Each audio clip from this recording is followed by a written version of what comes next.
marketing, explaining what the brand is all about. Because in the case of, for example, Lanvin, there's a very long story behind it, which Lanvin was quite a long time ago. And then I guess just to, this is not exhaustive what I'm talking about, it's just to explain the variety of what the exhibition mediums can represent for designers. Then there is also the art field, may I say. So I've witnessed many experiences for designers to express their visual mood board in the same way that we've showed some spectacular work by McQueen. Many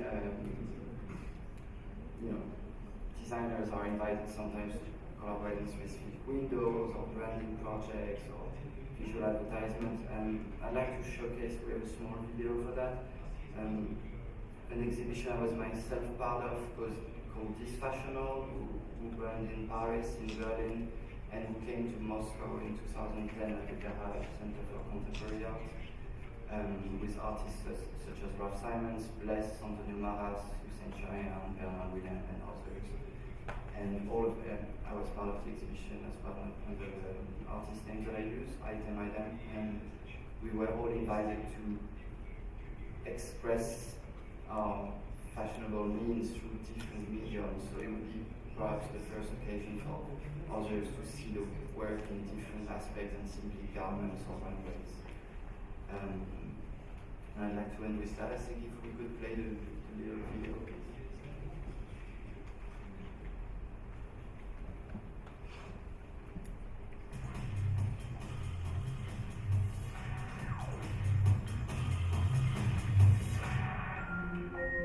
Fashion Special, welcome to Dysfashional. At this boundary-breaking art and fashion show held in Paris and Berlin, artists and designers let their imaginations run wild. Expressing themselves absolutely freely without the market constraints they're often faced with when launching a product or collection, or when producing an artwork for their usual gallery. Fascinated by brands and pop culture, Cyril Duval has fun with media cliches. He engraves his works in glass. I've tried to identify icons who have made a lasting impact on our collective memories. They're people you all know, even if you're not familiar with the fashion world. The tongue-in-cheek Mount Rushmore and its monumental sculptures. It's pointless to try to make exact statements. It's much better to steer people in several directions, getting them to think and analyze potential artistic references conveyed by the work of art. Dance, breathe deep, strike a pose. It must be some kind of show. The moves are inspired by the dance king Michael Jackson. The installation places the model's body in a sacrificial position. It's about something that doesn't exist, a total imaginary body. Born in Cyprus, Hussein Shalayan studied both fashion and art at London's Central St. Martin's School at the beginning of the 80s. He hates trends for trend's sake, preferring to do his own thing in a multimedia style. The film, Anesthetics, highlights fashion rituals and trends and the aesthetic strategies deployed to promote them. Specially produced for the show by Justin Morin, a French artist currently based in Berlin, and Belgian clothes designer Willy Mertens. These hair-raising sculptures spotlight two icons, Parisian Françoise Hardy and Berliner Nina Hagen. They're enigmatic forms, a mix of totem and calling. We don't really know what they are. There's an element of mystery that makes you want to touch them.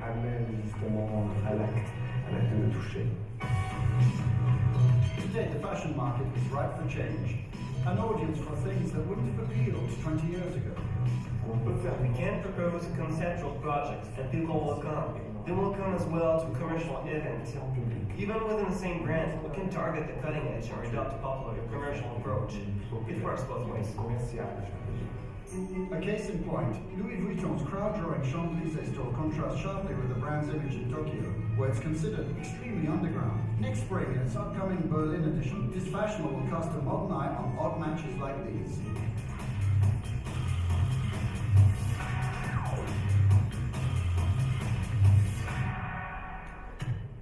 Cyril, thank you very much. Спасибо большое. Отличная, кстати, выставка была, и она как раз показывала тот факт, что интересные идеи можно необычным образом экспонировать. Я бы хотела зацепиться за... Hello and welcome to Brazil and a part of the Amazon. This week we're going to be going. Спасибо большое. Хотела бы, Cyril упомянул в своей речи о том, что о создании выставок в музеях и маркетинге. И мне бы хотелось, чтобы участники дискуссии высказались на тему того, можно ли выставки в музее рассматривать как очень яркий и качественный маркетинговый инструмент для продвижения деятельности того или иного фэшн-бренда. И вообще уместно ли, говоря о выставке в музее, позиционировать именно таким образом? Либо мы воспринимаем музейную деятельность в контексте фэшн-индустрии только как фиксацию культурной памяти той или иной эпохи.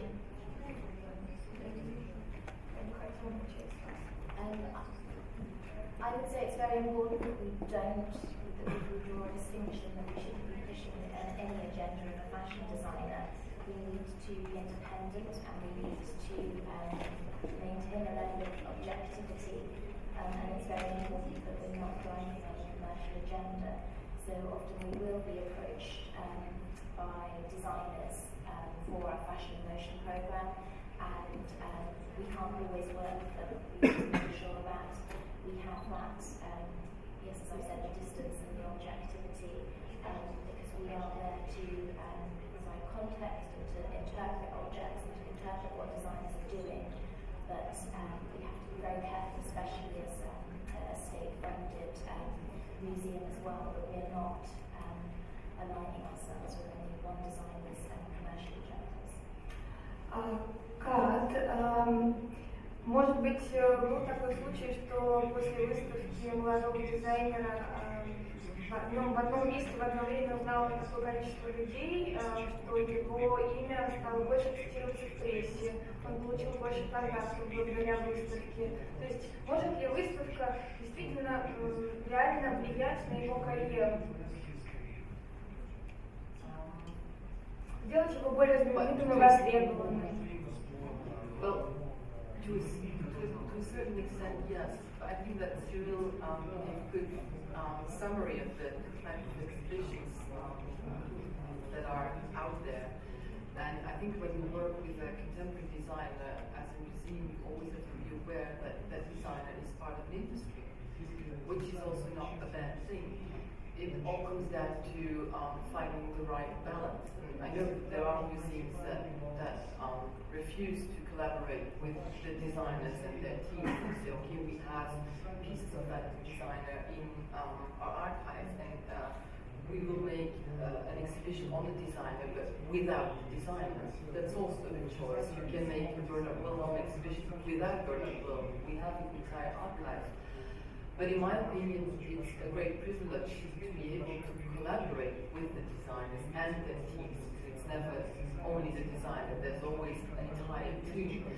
But you have to make good arrangements in advance of how you collaborate and who's actually curating and what stories you tell. And I was discussing earlier on with Kate that with big houses, what is becoming a little bit problematic is that a lot of the big houses that have seen different creative directors over the past years are somehow closing off their archives. And for example, don't want to loan pieces from previous art directors, so they just want to show their latest creations, and that's problematic because it's, of course, their good right to promote one part of their history and sort of neglect what has happened before. So, for example, the House of Dior has the good right to not want to communicate with pieces of the era of John Galliano, but as a museum you can't deny that John Galliano had a major impact on that house.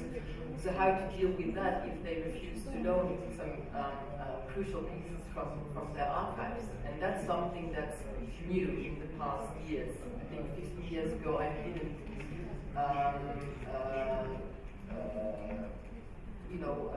have that kind of problems. But I think for sure an exhibition can promote a designer and give him, of course, extra press. But I think it's in that way not different from how art museums support artists, and having an art show in a certain museum sort of directly adds to your value as an artist. I think in the art world that's even more extreme than in the fashion world. But you see, of course, that a lot of big houses create exhibitions themselves in order to promote certain products, like Cyril explained, and that are often sort of the accessories or the perfumes or the handbags. But they're sort of, saying that they're showing their history, but it's the history how they want to write it. Вот я прошу Василия присоединиться к этому вопросу вот в контексте современного искусства. Ведь каждый художник мечтает оказаться в музейной коллекции. И насколько, продолжая вот эту тему, насколько важна музейная деятельность для карьеры художника? Почему для него вершиной является попасть в постоянную коллекцию, получить перспективу? Это, получается, есть какая-то польза не только для культуры планеты Земля в целом, но и для него в частности.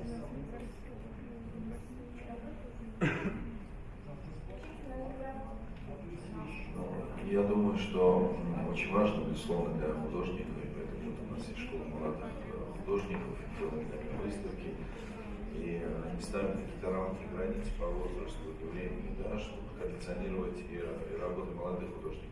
Я не думаю, что взаимосвязь такая прямая, что раз художник попадает в коллекцию, сразу же у него какая-то карьера, просто все элементы того мира должны работать. И галерейные, и фонды, и коллекционеры, и вообще контекст вокруг этого художника. Безусловно, я считаю, что очень важно правильные куратором сделанные выставки, когда куратор правильно ставит этого художника в контекст других художников и времени. Ну и, безусловно, коллекция музея. У нас есть совет кураторов, который выбирает тех художников, которые должны попасть в коллекцию. Это делает, вот как раз говорили про дизайнера, который попал в коллекцию, им дает возможность потом его изучать, и он уже как бы попал в некую историю, потому что если попадаешь в музейную коллекцию, из нее ты уже не можешь взять, да, и уже молодежь, другие кураторы будут изучать тебя, и если